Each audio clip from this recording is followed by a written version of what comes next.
Hello, everybody. Welcome to the Mars Temple Trip program webinar. I'm actually also going to talk about Mars in the webinar. So it's about Mars and then why the trip is important. And we just start with a short chant. Just going to do chant for Ganesha, for the 9 planets, and then for Mars, and then for its deity Murugan. Om Gam Ganapataye Namaha. Om Gam Ganapataye Namaha. Om Gam Ganapataye Namaha. Vakratunda Mahakaya Suryakoti Samaprabha Nirvignam Kuru Me Deva Sarvakareshu Sarvada.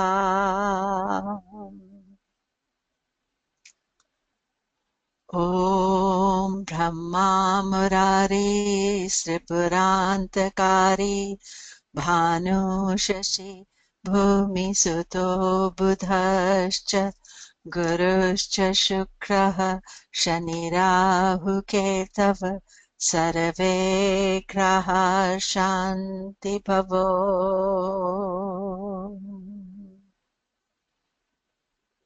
Om Mangalaya Namaha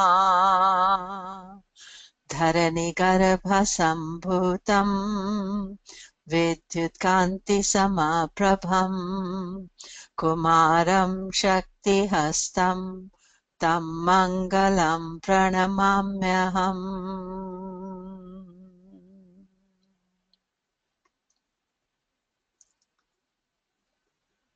Om Sharavarna Bhava.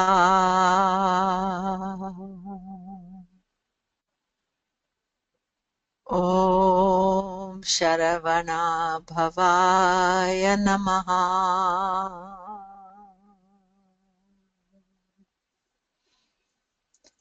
So, welcome to the 6 abodes of Lord Murugan Temple, and also the conference that accompanies it, the Fresh Talents of Vedic Astrology. This photograph is of me earlier this year when I visited one of the Mars temple trip. This is Swamimalai, and I visited that. I'm all dressed in the colors of Mars, which is red, really. It's pink here, but you can see today also I'm dressed in Mars colors, and I have all the Mars jewelry on as well. But the stone coral is connected to Mars. So our trip to India is, it's actually a combined trip. You can do it separately, but the total trip is from 6th February to 28th February 2017. And we will be in actually Tamil Nadu, no Kerala, yeah, just Tamil Nadu. The program is in Tamil Nadu. And so the 6 abodes of Lord Murugan, Mars Temple Tour, plus Fresh Talents of Vedic Astrology Conference. You can combine both the trips or do either. So basically the Mars Temple trip is from 13th February 2000 to 28th February 2017. And the Fresh Talents, they overlap by 1 day, 6th to 14th February. So basically, just want to give you a little bit of idea about the conference. The aim of the conference is to promote a new generation of Jyotish masters, to encourage contemporary thought, networking, lecturing, and presentation skills, research, professionalism, and ethical use of Jyotish. One of the things I realized and I thought about that I want to I have students studying with me over the years, and I want to encourage them to become gurus in their own right. And important part of this is that they should be able to lecture and present in other conferences. Not so this conference also fresh, and uh, in the faculties, Jyotish scholars of India and past present students. And again, there's a freshness about the Jyotish scholars because I'm trying to introduce new talent. We, when we do conferences in USA or UK, we meet old great teachers, but we don't meet the new teachers. India's got thousands of great astrologers. So that is my idea. And next year we have Sunil John of Saptarishi, Professor Jayashekhar, Vijay Goyal, Vijay Anand, myself, Keiko Ito, Lalita Krishnan, Julie Sweetlake, Kamal Thapar, Petra Pabuda, and Vladislav Klaus. So there are going to be 7 master classes and 2 days of conference. So a lot of information there. But what I decided is that I'm going to do a separate webinar for the conference. And there I'm going to talk about the subjects we are talking in this. So it'll be like a teaching thing, but you can also decide whether you want to come to the conference. So all those of you who have registered for this webinar, I'll send you the link for the, so this is on 24th September, 9 a.m. PST.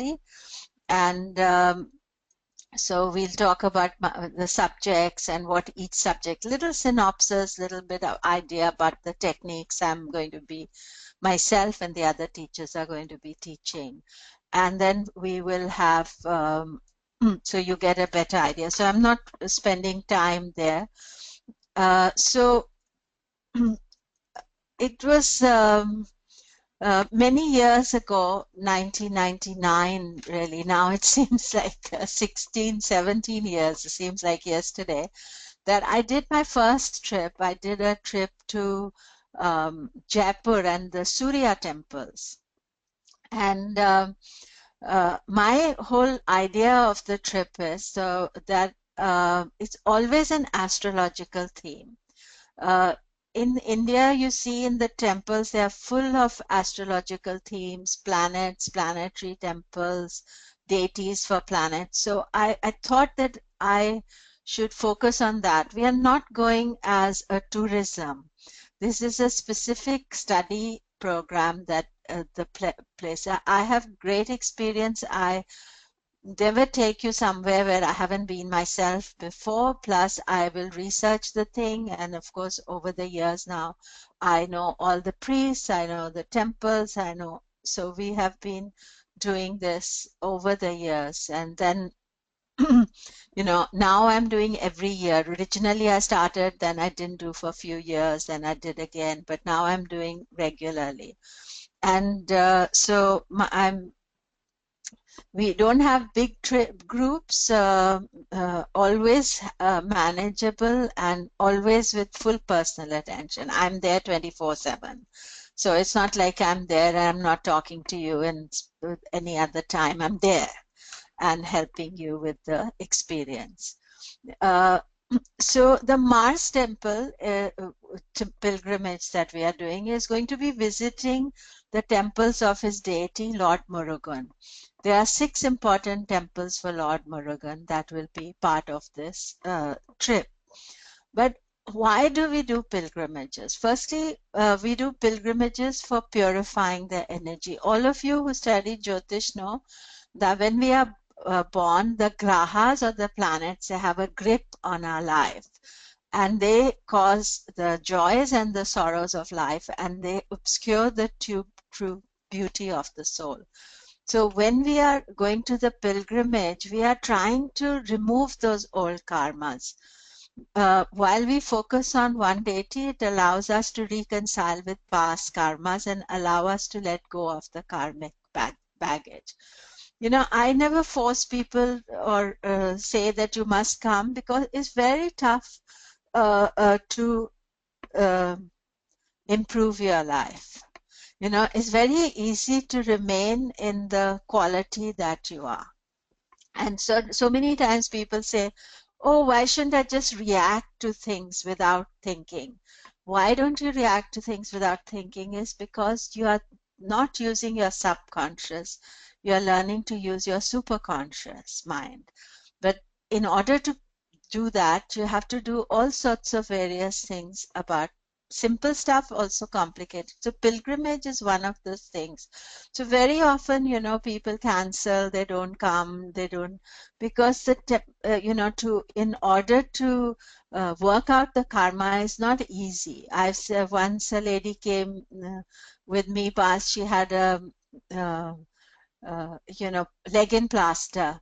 But the fire was there. She didn't care. The doctor said, don't go. And Mars specially temples are all at a height. So you have to climb up. And she did everything because that was part of the, energy to do it and to resolve the issue. So when you're coming here at the trip, it's very special that you come because it means that you're ready and you're willing to uh, undertake the pilgrimage. And as I said, it's all, as far as I'm concerned, I'm focusing on Jyotish, on planets. That is the thing. So why are we doing specifically the Mars pilgrimage? To seek the blessings of Lord Murugan is good for all, especially for those who are ruled by Mars, Aries, or Scorpio. If you have Kuja dosha, that is, Mars is creating problems with the relationship. Kuja dosha can happen if Mars is in first, second, fourth, seventh, eighth, 12th house, so 50% of the situation. So, but sometimes you are in Mars difficult energy if Mars is debilitated or in difficult aspect of your chart. Um, then Mars is Atma Karaka. Mars is in the 5th house or 12th from Atma Karaka and Navamsha. Therefore, Lord Murugan is your personal deity. To cope with the energy of Mars, to deal with its transits, we've had some pretty tough Mars-Saturn transits just now. And Mars, because he represents the fire element, it's not easy to deal with his energy. So that is another factor why you would do the pilgrimage of Mars.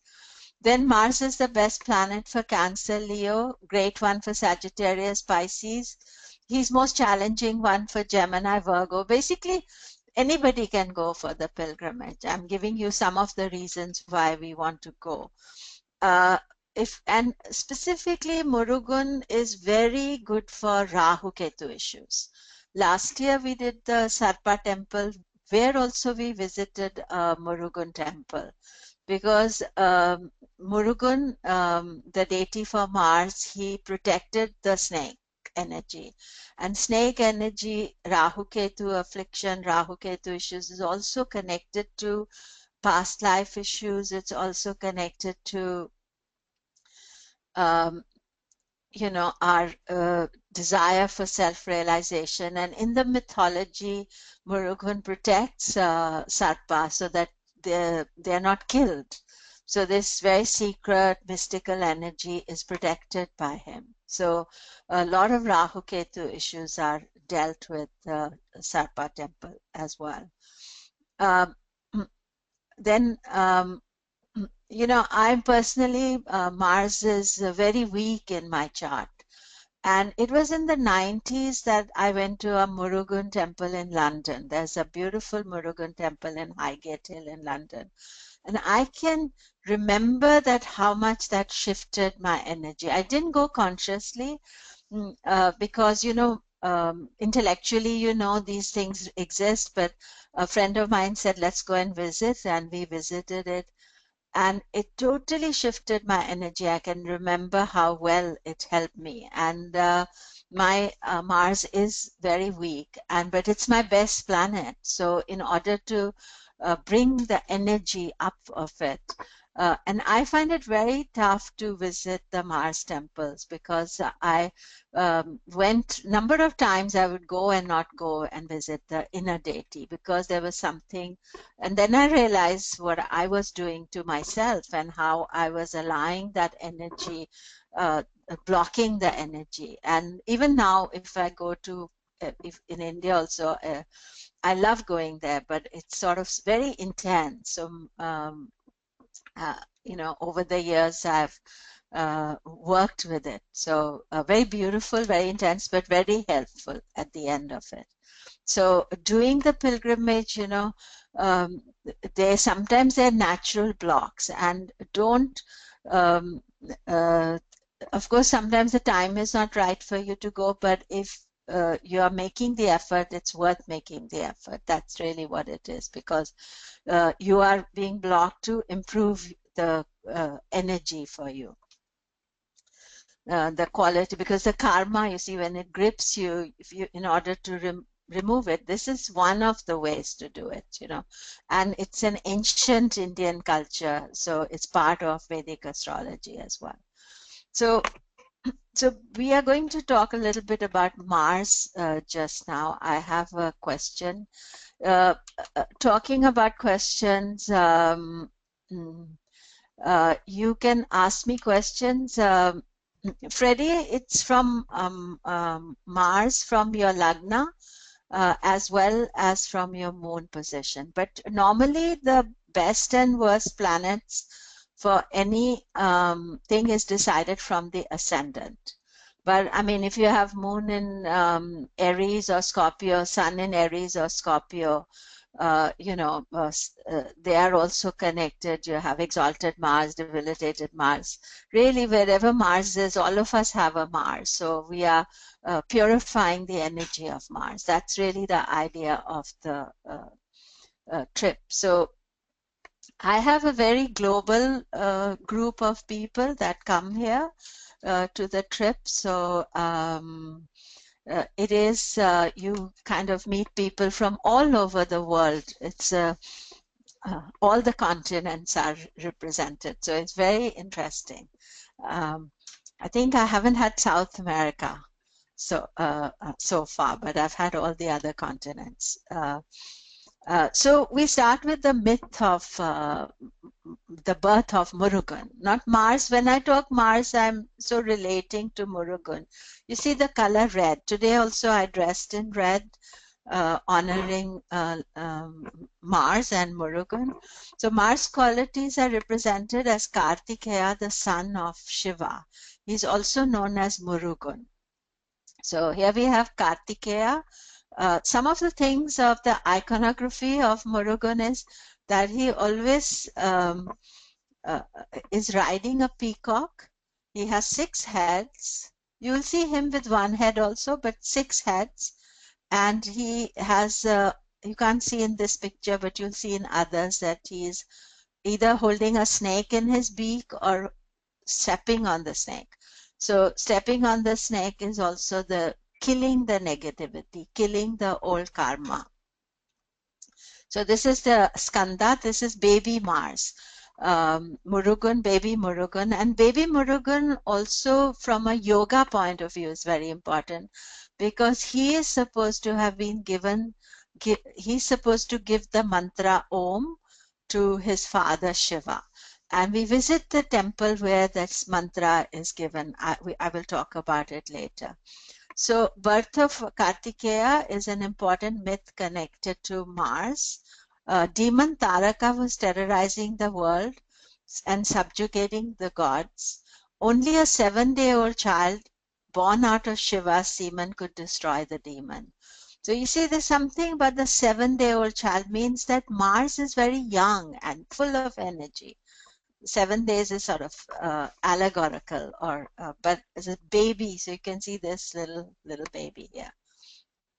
So Lord Shiva was meditating in Mount Kailash and was not interested in having a child. Sages conspired with Kamdeva, the god of love, who shot an arrow of flowers towards a meditating Lord Shiva. So this, I have a picture.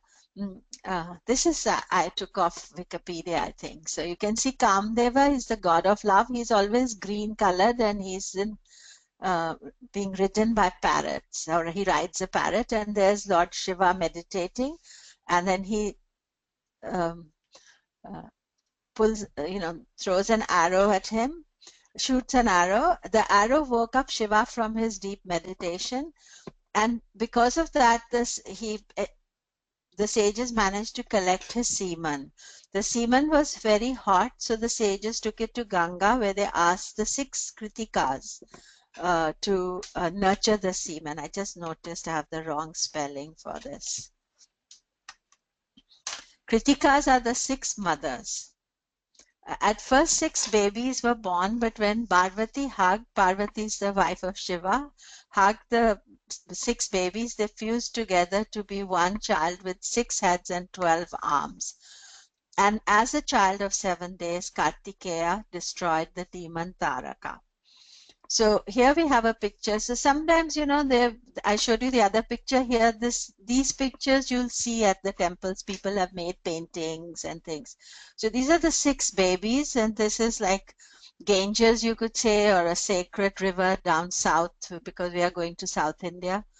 And you see Shiva is, third eye is creating the babies here, sort of symbolic. And here we see again the mothers, the 6 mothers, surrogate mothers, you can say here, or I don't know what the right word is. They nurture the baby. The baby is, and here we can see that the baby has now become one body with 6 heads and 12 arms. Actually, we can take the 12 arms to be 12 months of the year and 6 heads to be the 6 seasons as well.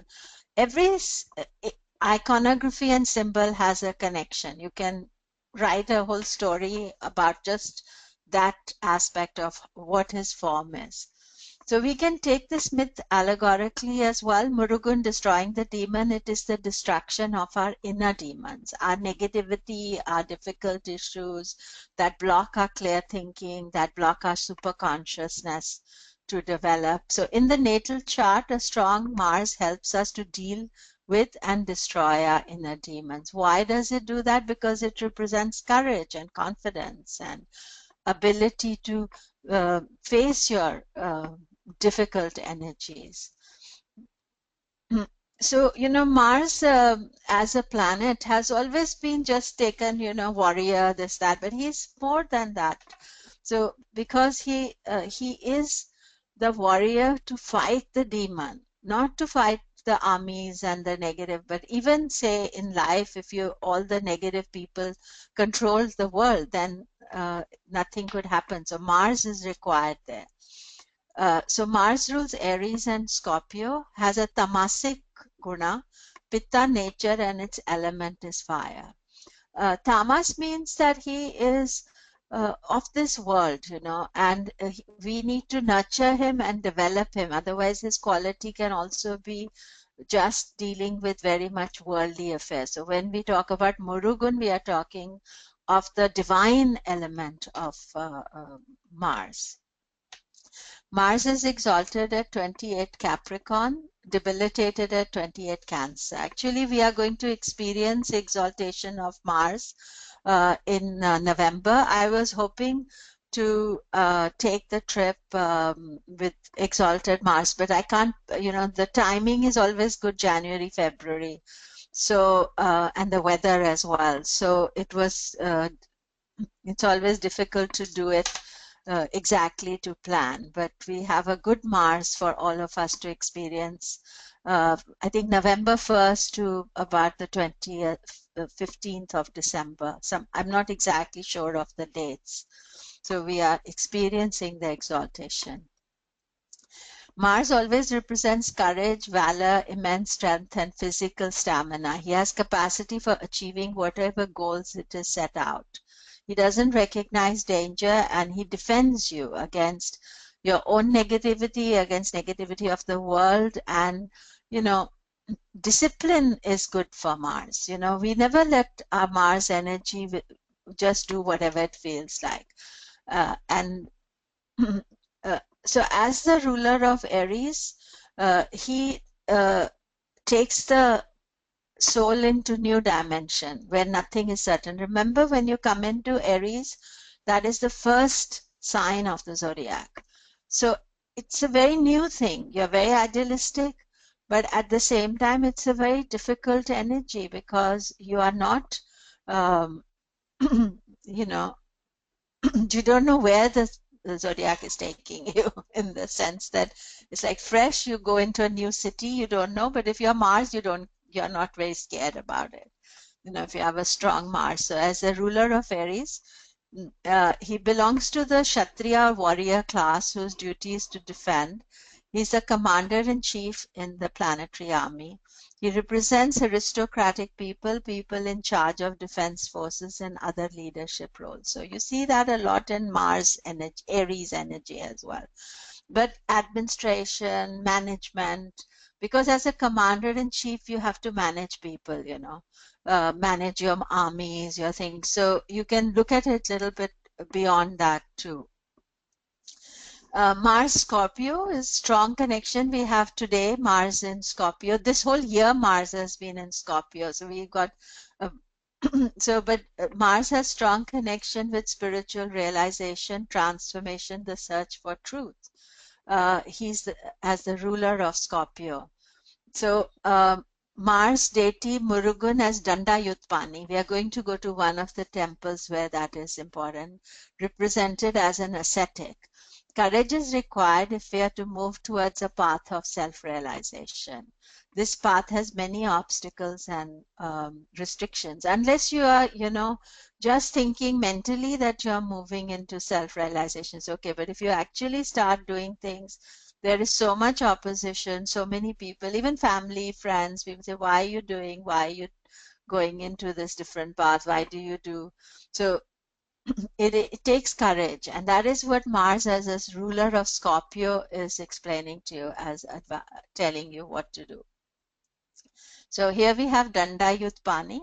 So this is the ascetic Mars, as he can go and he can sit and meditate for hours at an end, for days at an end, comfort is not necessary for Mars.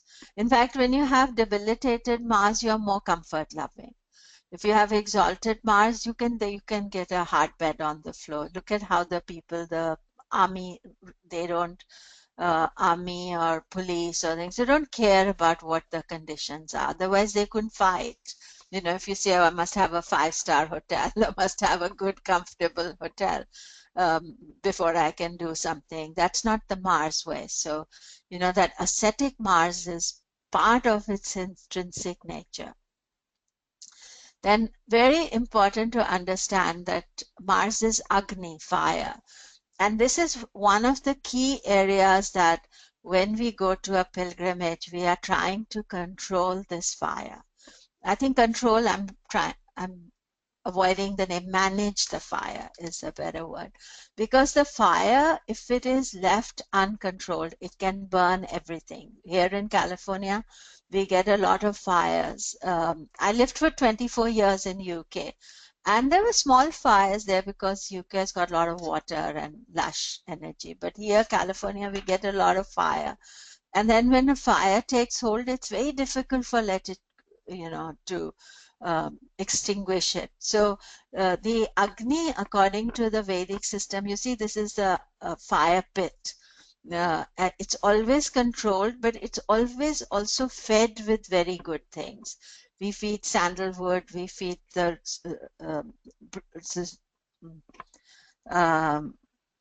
wood is very sacred as well. It means that our own body, where the fire, a fire of food, you could say, then we feed it all the good things, sandalwood, herbs, ghee. This you can see ghee here. You can see some of the things there. But it's all symbolic. You can feed your Agni within your body with good food, with good energy, with higher kind of thinking, good knowledge, good wisdom. But you mustn't allow your fire to burn out of control. So this is the priest. They are called Agnihotras. For some reason, the words have, yeah. So the priest who does the fire, this is the priest from Chidambaram temple. They have to have special skills of how to deal with fire. They're called Agnihotras, means they know how to invoke the fire. And when they're dealing with fire and putting all the things, all the arms are boiling hot, so they know how to do it without burning. They don't burn at all. And you see these Mars priests, they're all young and good looking and forceful because they have this special Mars energy. So you can see this here. This was at one of our trips. Most of the pictures are there. So Mars is Agni again. So Agni is ever young, as it is lit daily in all the sacred temples, places. Sometimes they have 24 hours, the fire burns all the time. But otherwise, daily you light, even in, the olden days, you'd light your fire to cook your food. Nowadays, of course, you light your oven or something. It is divine and invoked daily in rituals to send messages to the divine. But the thing that we are trying to deal with the fire of Mars is it's fiery, angry, destructive, and unstable. So you see, if we are in the divine energy, we are aware, we are enclosing the Agni within us, feeding it the right thing, and we are trying to manage this other side, the instability. So both Mars and Scorpio, or general Mars in your chart, has an area of instability because it can get too angry, it can get totally calm, doing nothing, it can be fiery, destructive. So those are the things that we are trying to manage. In our chart, we are trying to deal with it in a positive way. If you're in Mars Dasha as well, then all these qualities of Mars can come out. Then Mars is the ruler of Manipura chakra. That is the navel chakra. Sun manages the fire element, but Mars rules it. So Manipura is also Mani means the gem, the sacred gem, and it's also connected to your digestion and food you eat, and on a sacred level of how you consume knowledge. People who have difficult Mars sometimes can't burn off their negativity. So the Agni of the divine fire of, the divine fire burns up the old karma. A lot of times people say that we are born here to burn off our old karma. So the divine fire allows us to burn off the old karma. That means that all the residue rubbish we have in our thinking, our thoughts, then if our fire is good. I've noticed people whose Mars is difficult sometimes tend to have like junk all around in the house, or they are not able to process, information. I know somebody with a difficult Mars and endless books everywhere, and it's almost like an invasion of the books. So, then working with this energy, what happens is not like something happens, it changes you. And you start thinking in a new way, you start resolving the issues rather than living in them. So therefore the Manipura chakra, the sacred, is also the processing the old karma. So people do a lot of yoga exercises, things that are connected to the Manipura chakra as well. So so Mars placement in first, second, fourth, seventh, eighth, and 12th house creates problem in marriage. So this is what is the thing about the Kuja dosha. If you have the Manglik or Kuja dosha, you have a difficult Mars, is causing trouble in relationships. So going to the Mars pilgrim also helps you to it's part of your process. We are doing remedies to resolve things. So this is one of the remedies. People go in India, people will go to these temples. They will do that. They will do it like what should I say, as a sankalpa. They decide to go and visit these things.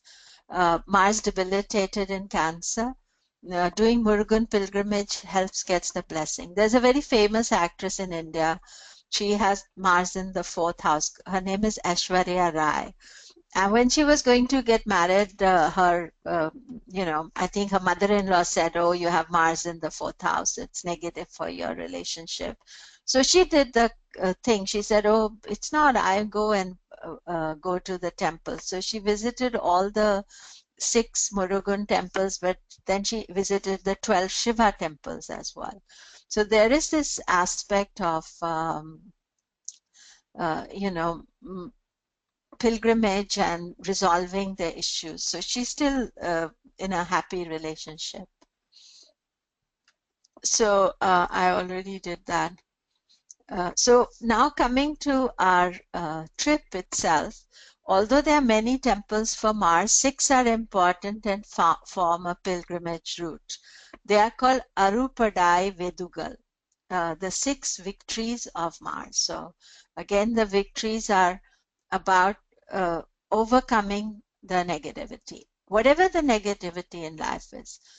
Now, my driver, when the first time I did this trip to kind of plan the trip, which was way back in 2008, my driver said that the purists do it on one day. It's like a huge long trip, but they will start at like 3 in the morning and they'll go to all the 6 temples and finish it in one day. But we are not going to do that because we are going to take the pleasure from each of the temples, and we are going to truly do the prayer ceremonies and everything. So, we are not going to rush it. So one of the things about Murugan is that, this is better picture, he is son of Shiva and Parvati, and brother of Ganesha. So we have Ganesha and Shiva. So part of this Murugan trip, we are going to visit a very important Shiva temple as well as a very important Ganesha temple. Ganesha temples are there, a lot of them, but we are going to specifically visit them because of this Shiva family. So these are some pictures of Murugan. This is Murugan with the 6 heads and 12 arms. You can see the peacock is here. There's another one of him. Always the peacock here. You can see the snake as well. And he has an unusual instrument called the veil. So this is like almost like a leaf instrument, and the devotees will also wear that type of thing on their forehead. I'll show you one picture of the elephant wearing it. So here we have this at the back. This picture is of the Tamil way of writing Om. This behind Lord Murugan. There you have. So here you have Murugan with his 2 wives. Devsena or Devyani and Valli, and the snake, you can see the sarpa, the peacock is standing on the snake. So the standing on the snake is also, that means you're managing your snake energy. The snake is not creating problems for you. You know how Rahu Ketu and Kal Sarpa yoga, they create a lot of emotional issues and fears and anxiety. So Mars is helping you deal with it. Also, Kartikeya has two wives, and this is also a very important aspect of Mars. Often the first wife is like a compromise wife. He marries the wife of Indra, daughter of Indra, sorry. Because he's the commander-in-chief and Indra is the king, so he makes a political marriage. And then later on, he marries Valli, who's a forest girl who he falls in love with. So Mars type of people may have this dilemma that they think they do a practical marriage and then they also fall in love later on. So, but also it represents the duality of life, the 2 wives always represent the 2. It's not physically 2 wives, but the duality of life.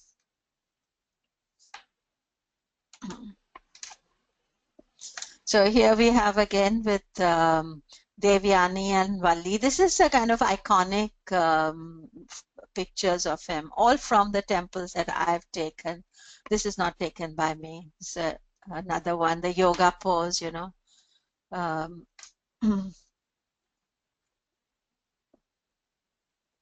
and this is form of baby Murugan. You can see here, but not very good. But this is at one of the temples. You see Ganesha is here. Vishnu is here, Shiva, and this is where he gives the message of Om. And the Dandayut Pani Swami, and again another one of the forms of Muruga.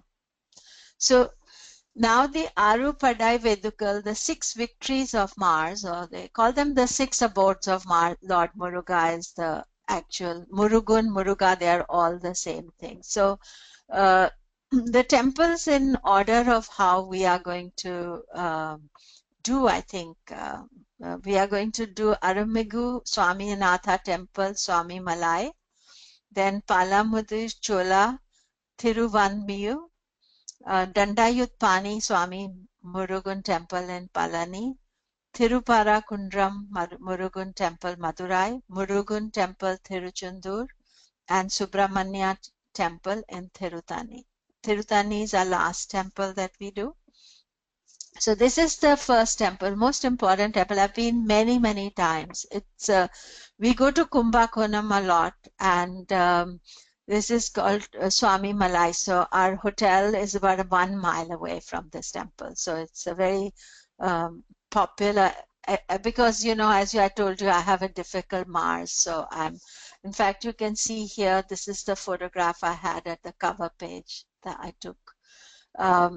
And I was there earlier this year because there was a festival going on in Kumbakonam, and all the temples were painted beautifully. So by the time we go next year, they'll still be in their fresh painting.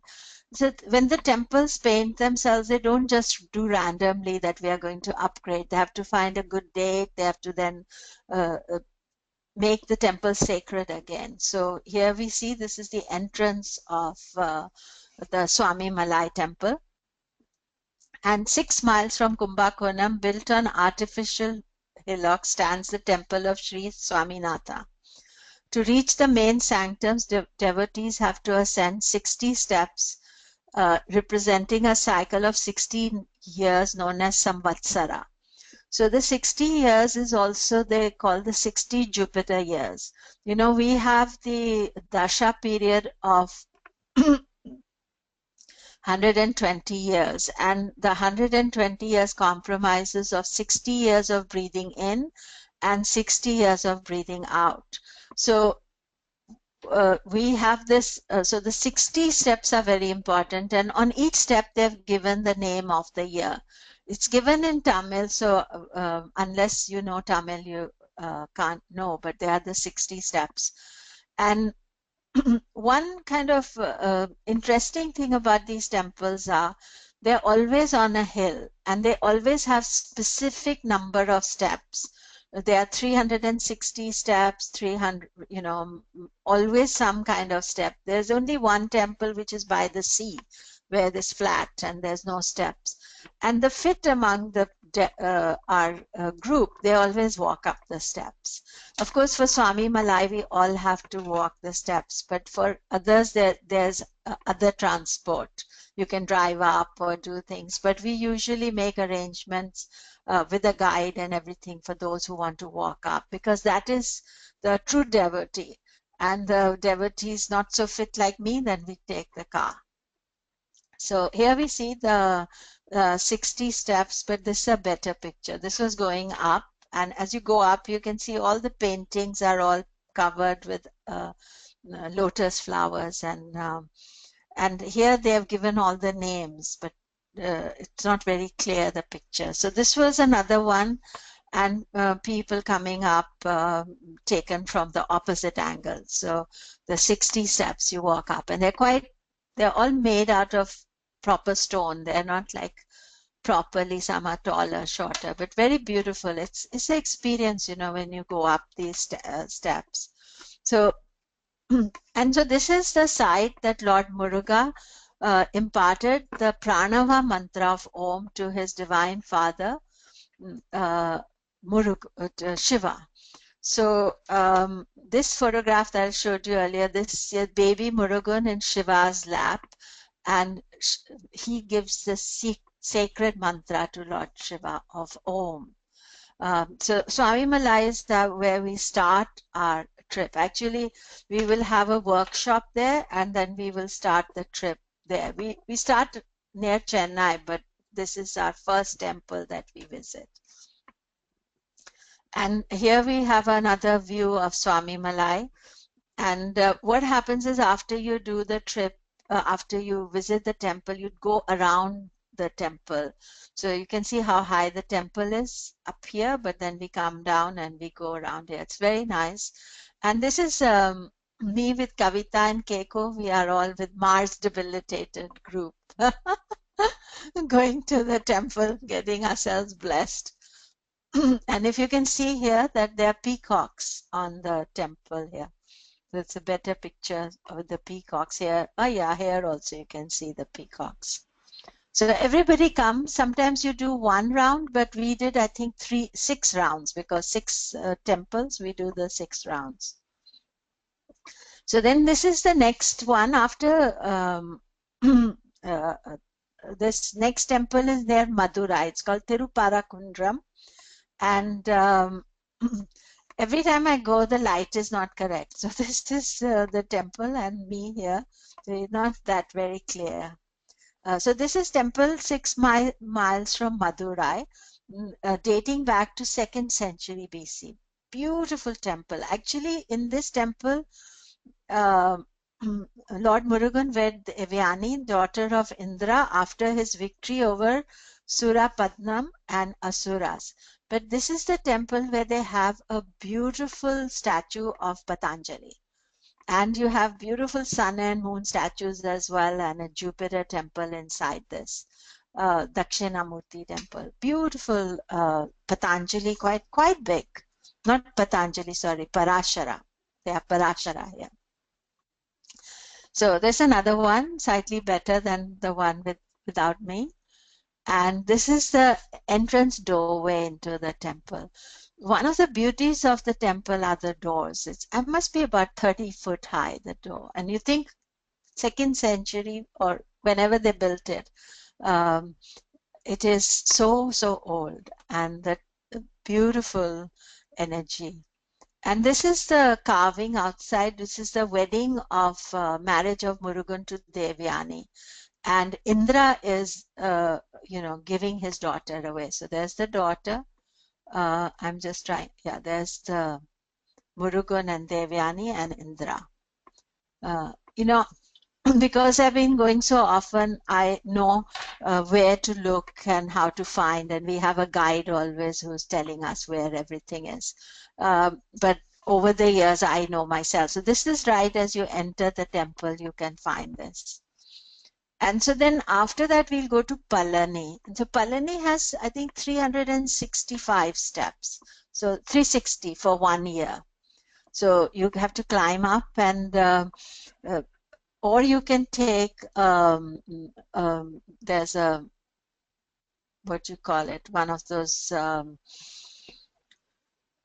I'll show you a picture. I can't remember what it is. So the Palani temple is quite high up on the mountains, and the origin of the temple is based on the story when Lord Shiva offered a mango as a prize to his son, who circled the world first. Muruga set off at a great pace on his peacock, while Lord Ganesha went round his divine parents, indicate that they were his universe, thereby won the mango.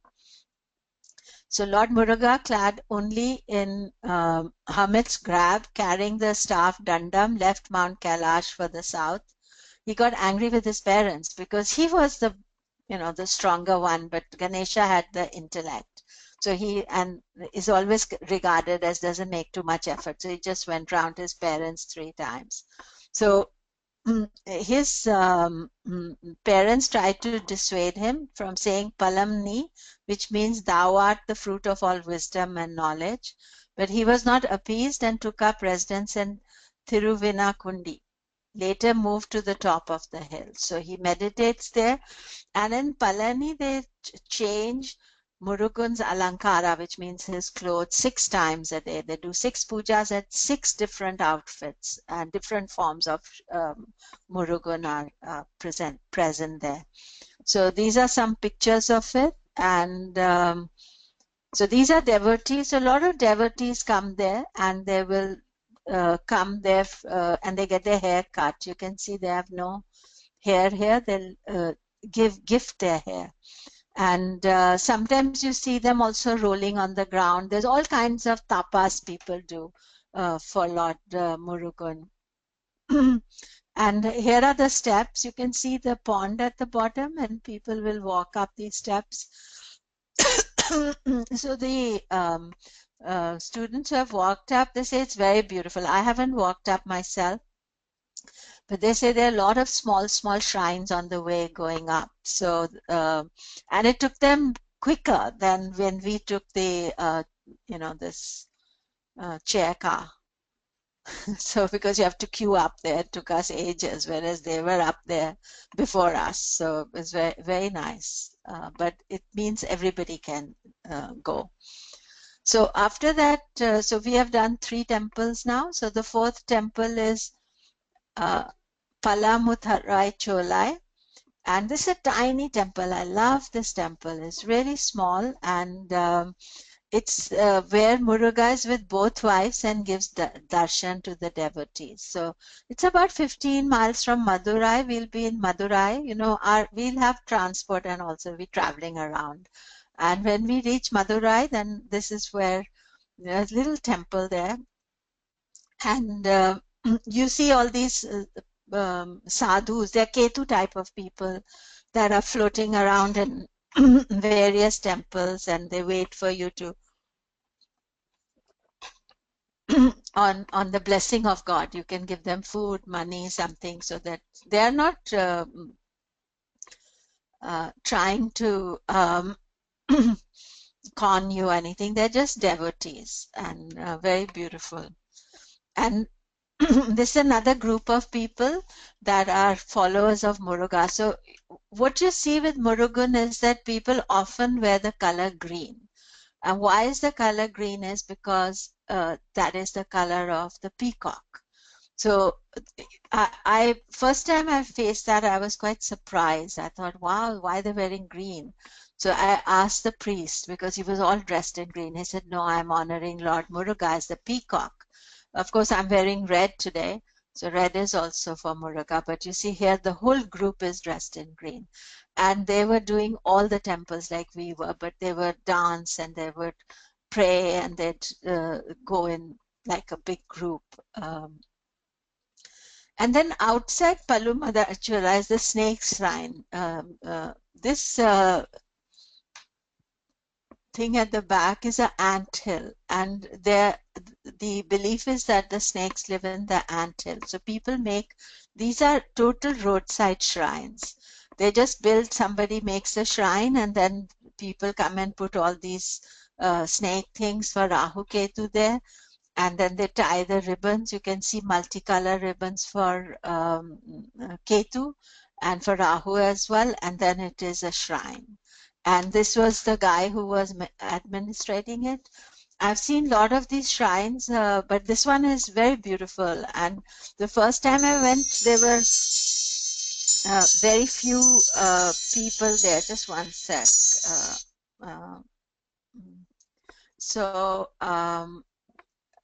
A few snake things, but the second time I went, they had developed a lot more. So maybe when we go this time, there'll be even more. And he was very nice. We spoke to him, and he was let me take his picture. I don't like to take people's picture without asking them, and I always give them a donation. They don't ask for money or anything. The ones who ask for money, they are more not the real things.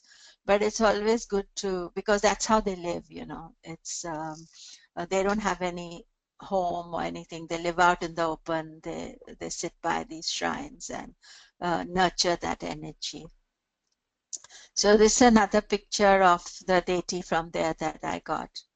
So then the 5th temple we visit is called Tiruchendur, and this is by the sea. So we travel right onto the sea, and it's I'm trying to see Bay of Bengal. I think that's that. So you can see right on the sea. There's another picture of it.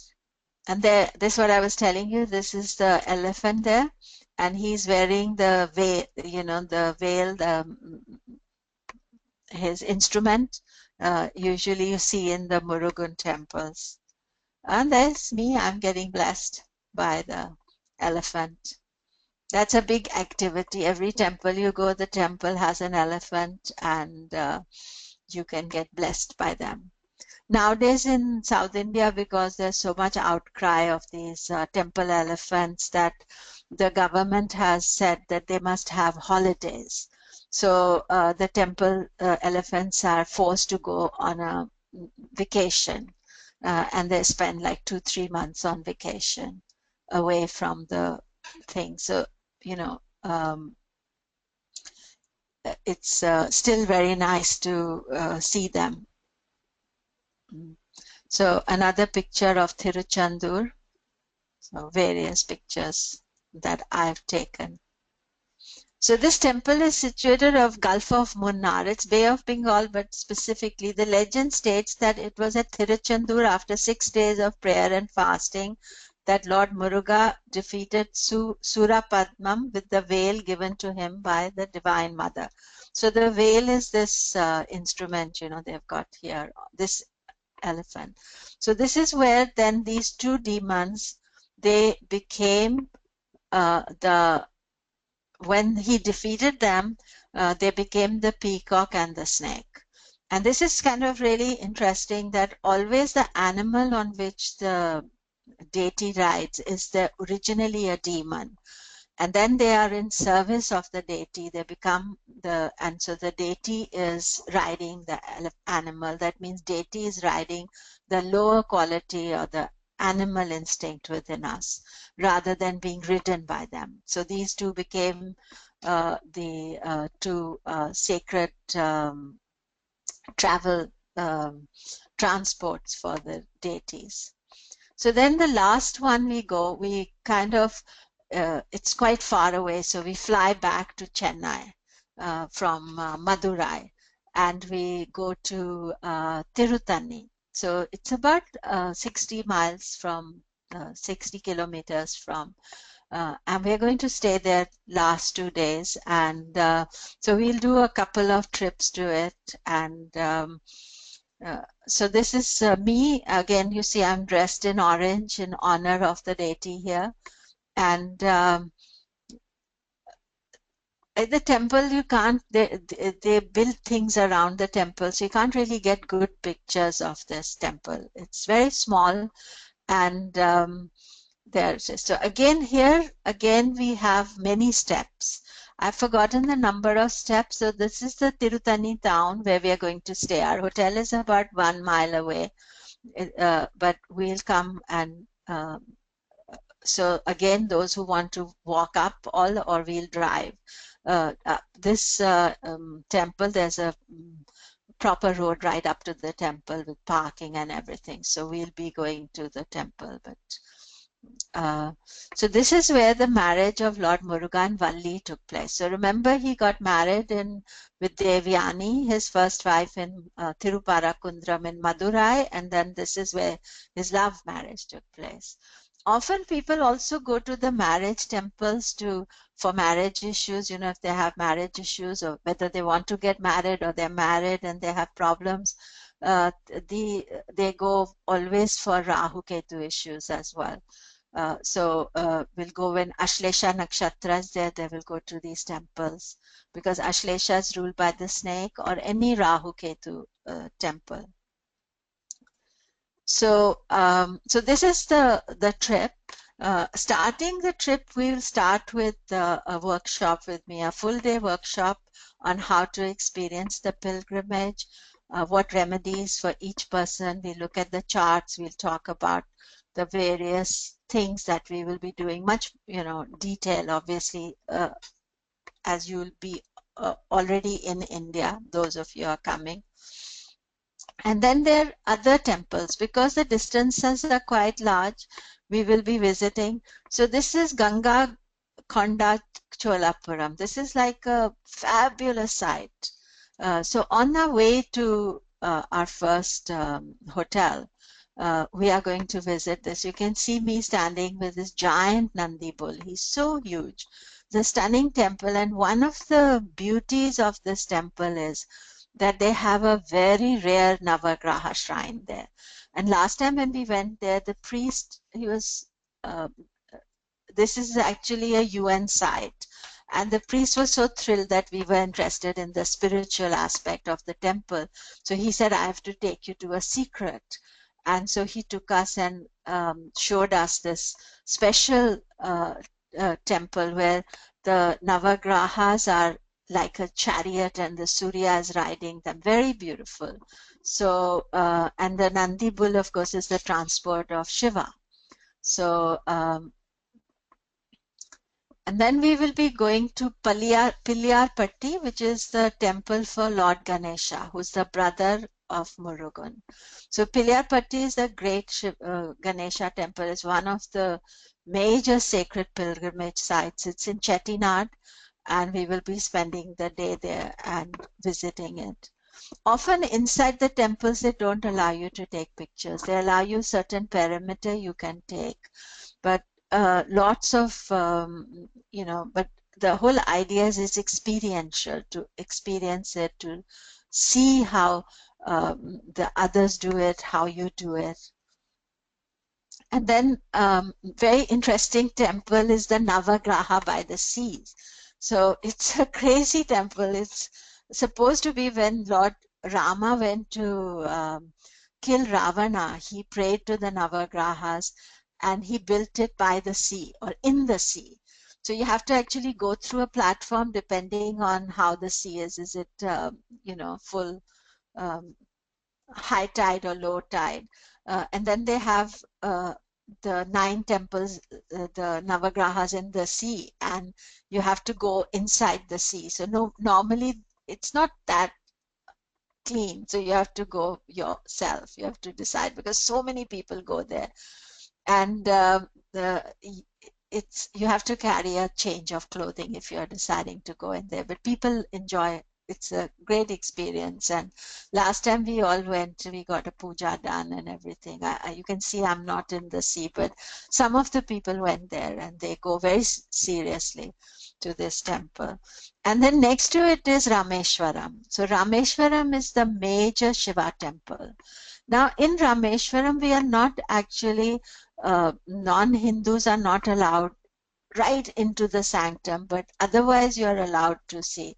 But the great thing here is that they have 11 wells where you bathe yourself to get rid of old karma. So that everybody is allowed, and we are going to do that whole ritual to go by the sea, and then they collect water and they pour over you, and it's a wonderful experience. And many people have done. Also here they have a Patanjali temple too. I haven't visited the Patanjali temple, but they have a Patanjali temple. Here we stay overnight at a hotel. It's a new hotel. I haven't been. This is the only hotel I haven't been to. The others I have. But it is a very sacred site. It is where Rama built a Shiva temple after defeating Ravana. So there's a place there where you can go, and it's the closest to Sri Lanka. But it's one of the most sacred pilgrimage sites. So we are going to go there. And you see the site, the temples are built later. When you go to the site itself, it's sacred. So it's important to visit. So that's in nutshell what we are going to be doing. And so the trip begins in Mahabalipuram and ends near there in Tiruntani, which is close by. So you have to fly to Chennai. Chennai is in South India, and all international airlines fly. You can fly, I think, from all the major European cities, from UK, Amsterdam, Germany. There are direct flights to Chennai. USA, you can, depending where you are, you can fly either through Europe or through Asia, and you can get. So because the flights come at different times, you'll have to arrange for transfer, but my guy in India can do that for you. But on 28th February, when the program ends, we are going to have a free bus transfer to the airport, because all of us, then you can decide what you want to do. So You can do just the trip, or you can add the conference to the trip. Um, so the trip itself is 13th Feb to 28th Feb, and the conference is 6th to 13th of February. So you can do both, or you can do one. Of course, if you're an astrologer and you're going all the way, most people do both, but we do have some people who just do the conference. And this is our fourth conference, fourth conference that I'm doing. But I'm going to talk about it later on. So the hotels are all good hotels, 3-star plus. We start the program at Ideal Beach, and Ideal Beach is a beautiful hotel, right as you see. This is the view from the hotel. And you can walk there and you can swim. They have a pool, they have Ayurveda, all sorts of things. Stunning hotel. I love this. So we're going to start there, and then we will, but there's just one night. So if you want to, if you're not coming to the conference is at Ideal Beach. If you're not coming to the conference, you can come a couple of days earlier. But you know, these things get very busy. It's a prime time, so you need to book early. So this is Paradise Hotel. This is where Swamimalai is. This is like home away from home. We stay here all the time. I've been endless number of times. So we have Ideal Beach, GRT, Paradise, the bungalow. Bungalow is in Chettinad. This is an old British style kind of hotel. It's an old British Raj style, not modern British Raj. I haven't stayed there, but I've been there, so I didn't stay there. I've seen. And then Devik is in Rameshwaram, which is brand new hotel. So before, these pilgrimage sites had no good hotels. Now, in the last few years, some excellent hotels have opened up, so you can go and stay there. And so all the information is on my website. The early bird ends end of this month. You know, the program gets full very quickly. I don't have many people, in the sense I don't like to have too big a group. So once the group is full, then that is it. So it would be nice. 1st of October is so if you are thinking of coming, then book by then. And I also plan, why I'm also doing the lecture now, is when Mars has left, is in Scorpio, but it's no longer moving towards Saturn, it's moving away. So you can also update, you know, if you want to follow the trip, you can't come, you can follow it. I have a page, India with Komilla, on Facebook. I have my Komilla Sutton page, which you can follow, but I specifically post all the trip regularly on that. And then Twitter, I have at Komilla Sutton. So it should be at Komilla Sutton, not komilla.com. So I just, last week I did a webinar on how to do Twitter. So I'm doing regular Twitter and posting every day I'm posting on Twitter, all the planetary news and everything, but I'll be also posting my trip, so you can look at it and see. So that is it. So as I said, that you can email me any questions you have. You can send me questions by the chat message if you have any questions, because there are a lot of people, so difficult to unmute you here. So if you have any questions, I'm happy to.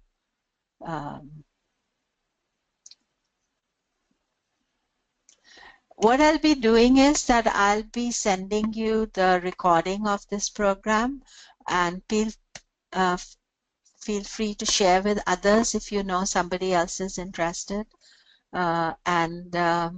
Thank you for coming. I appreciate that very much. So see you all soon. And yes, so I was just saying that on 24th, so 3 weeks from now, we have the